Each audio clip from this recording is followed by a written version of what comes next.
Gentiles amigos, estamos de nuevo acá en su espacio informativo y de opinión de las redes. Recuerde que nos puede encontrar en Facebook, en Twitter, en YouTube, en Instagram. Y si algo señalamos es la falta de unidad que existe en nuestra nación, en nuestro estado de Chiapas y en el municipio de Tapachula. Esa unidad que aparentemente se maneja como la democracia, donde todas las voces se pueden alzar en forma independiente. Sin embargo, vemos cómo a través de obstruir, obstaculizar, contraponer, guerrear, pues muchas veces no salimos adelante. Y lo digo por ejemplo, citarles un caso, el caso de los comerciantes del centro de la ciudad. Había una necesidad de un grupo de gentes que estaban siendo afectados por una mala medida del ayuntamiento. Mucha gente no se solidarizó con ellos, se fue con el engaño de decir que cerrar el centro iba a evitar que hubiera coronavirus en Chiapas, en Tapachula, perdón, que solo con cerrar el centro iba a ser suficiente. Quedarse en casa y cerrar el centro eran las grandes medidas. Nosotros señalamos que no era así, que le estaban afectando a estas personas, que incluso las medidas se tomaron mucho tiempo antes y desgraciadamente no se educó, y en todos estos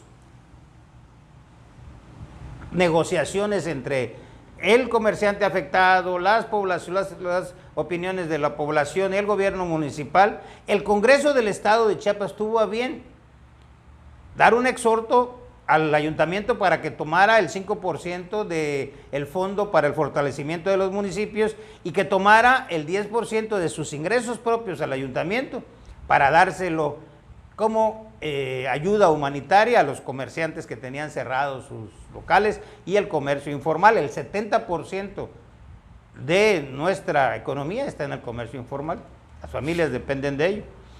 Y también hizo un decreto por medio del cual el 25% del fondo del ramo 28 también se dispusiera para tal efecto.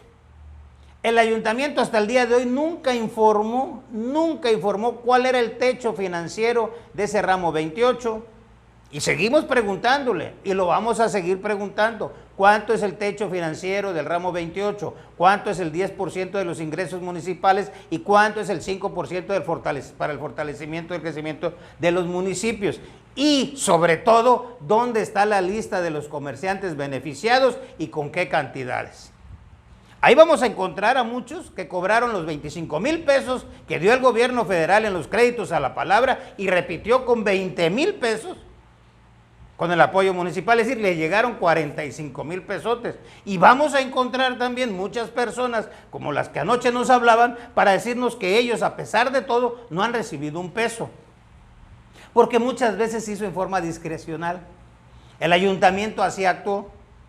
Habíamos tenido esos señalamientos de que ellos se habían abocado, que había una parte de dinero de esos recursos que eran para las despensas. Y también nos dijeron de ahí mismo, del mismo palacio nos dijeron, del mismo cabildo municipal, que las despensas costaban 80 pesos y las estaban cobrando en 250 pesos.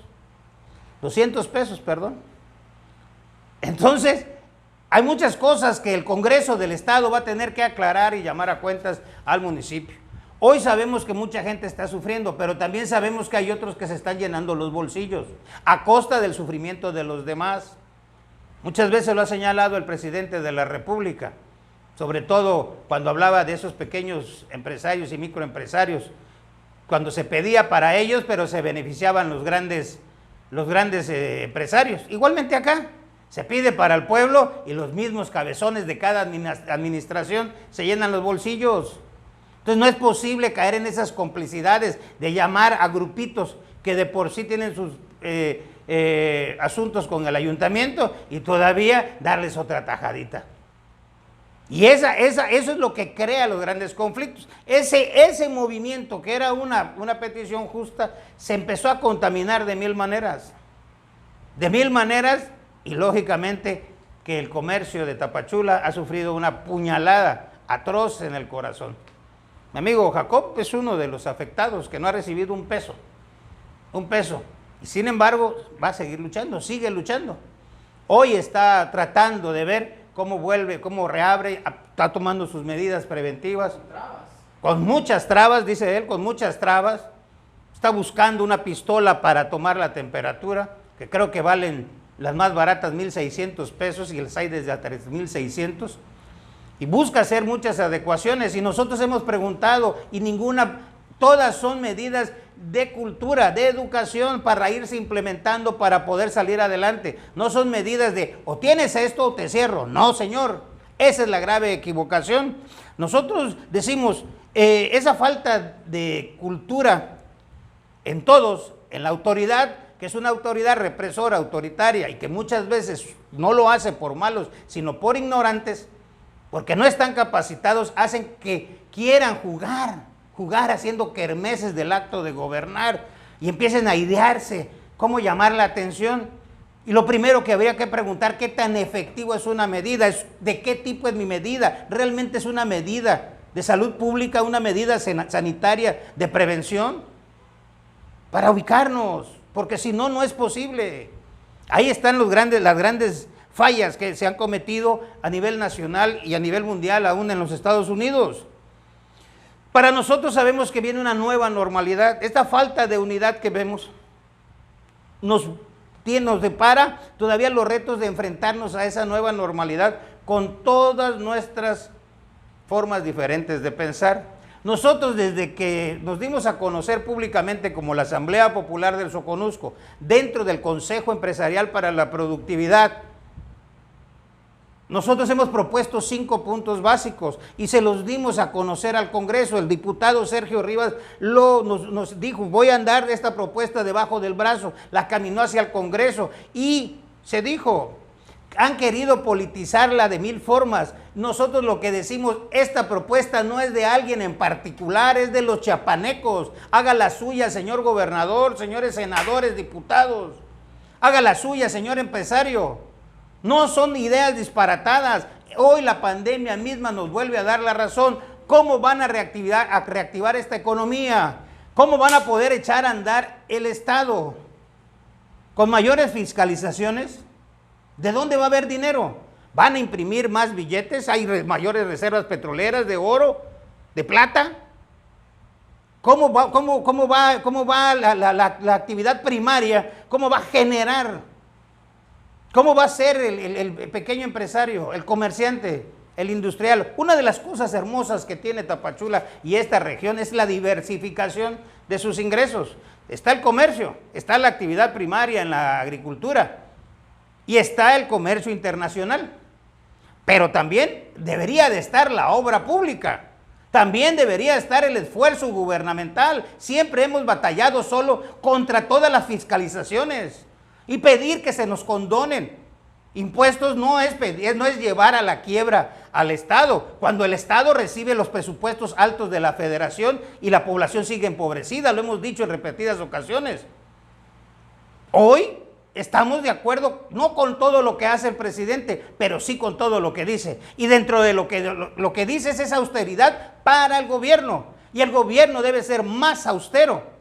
El presupuesto derramarse en obra pública hacia los municipios y las regiones del Estado y condonar, sí señor, condonar los impuestos. Nosotros pedimos que haya un descuento del 50% en IVA, que haya un 50% de descuento en ICR, que haya una declaratoria de la zona franca en Tapachula, y en la frontera, perdón, en los 20 municipios fronterizos del estado de Chiapas, que se baje la luz. En Quintana Roo se hicieron los esfuerzos, el gobernador de Quintana Roo va a pagar el 50% de la luz.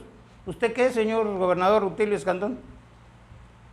Aquí en Tapachula hay una planta, la planta Cecilio del Valle. ¿Cuándo ha beneficiado 1 kilowatt que se produce acá a la economía de los tapachultecos?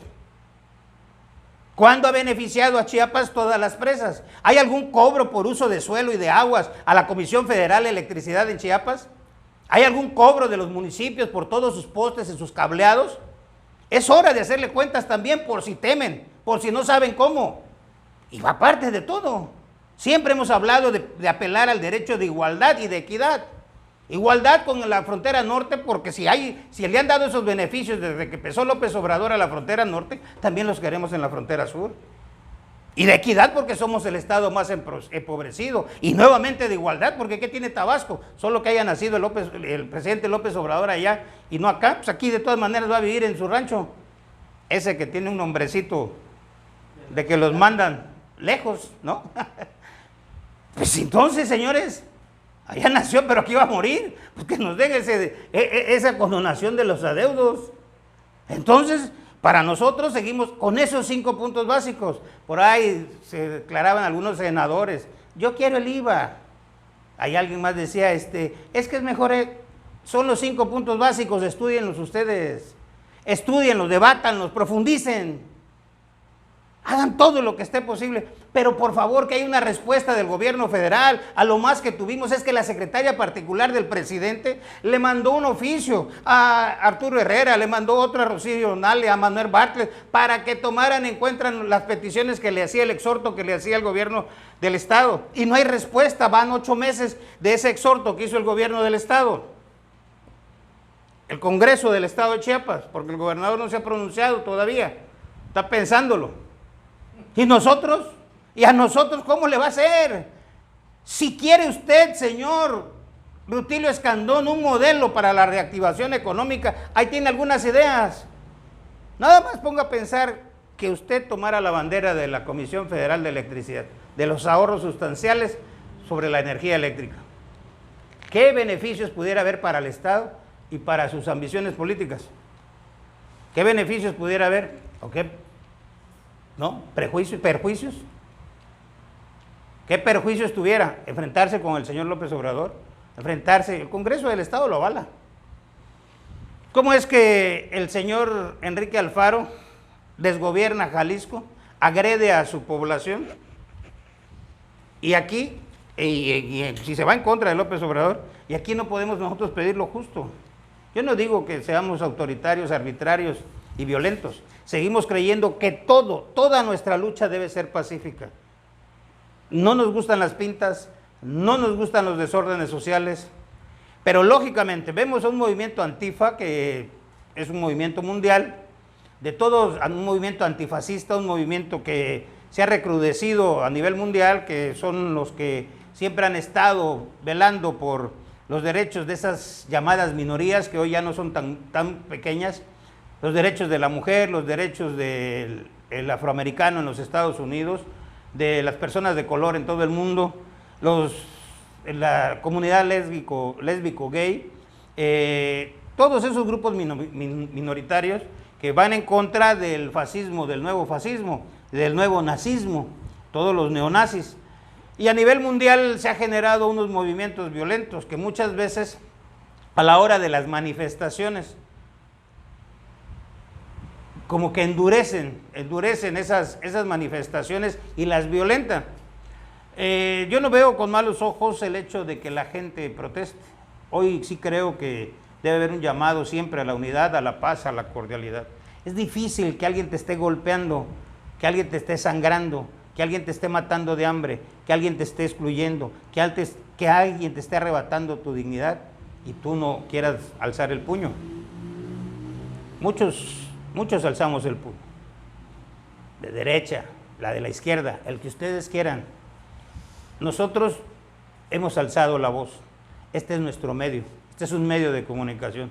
Mis respetos para los periodistas, mis respetos para los comunicadores, mis respetos para los que saben hacer esto. Yo simplemente soy una voz que quisiera ser la de muchos, que no tenemos partido, afiliación partidista, ni tenemos también, ni servimos a grupos de poder, ni hay una oscuro mezquindad atrás de nuestros actos. Siempre vamos a estar apoyando las causas justas como la Asamblea Popular del Soconusco y la Frontera. Y, sobre todo, en el Consejo Empresarial para la Productividad en todo el estado de Chiapas, vamos a impulsar la actividad empresarial como una de las actividades para generar riqueza, ¿no? El empresario tapachulteco, chiapaneco, de la frontera, de la costa, de los altos, merece realmente los beneficios que se tienen en otros lados. ¿Cuál es la gran diferencia? Vemos Monterrey, el precioso Monterrey, con ese paseo ¿no? De ese río interior en el centro que lleva a todos esos grandes parques en Monterrey.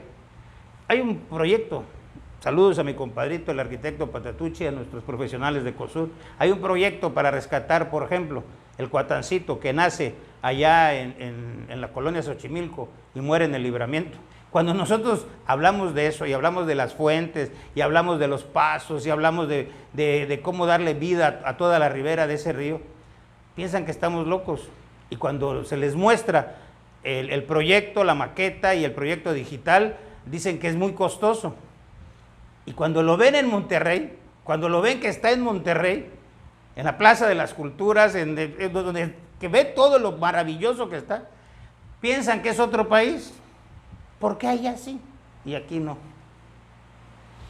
Esa es la gran diferencia. Amigos, yo soy Guillermo Petris Gamboa, estamos en De las Redes Periodismo Digital Independiente.